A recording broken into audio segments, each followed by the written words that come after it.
mga inday, ayan, nagluluto na naman ako ng adobong baboy mga guys. So, medyo matagal-tagal na akong hindi nakapagluto. So, ito na nga mga guys. Una, hiniwa-hiwa ko muna yung guys, karni ng baboy. So, at pagkatapos mga guys, mag-ready na kayo ng mga panghalo nyo, garlic, onion. Tapos, nilagyan ko ng tuyo. Dalawang klaseng tuyo, ilagay yung garlic, onion, magic sarap para masarap, tapos black pepper guys. Tapos nilagyan ko ng lemon, tapos inikos-mikos dayon ninyo mga guys. Ayan, gikumot-kumot sa dakong kamot. So, diba? Mix, mix, mix, mix. I-marinate nyo muna mga guys bago nyo lutuin.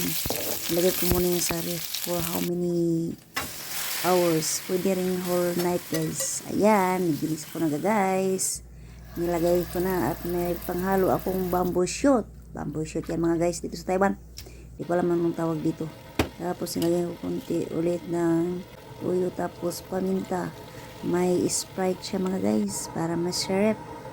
Diba?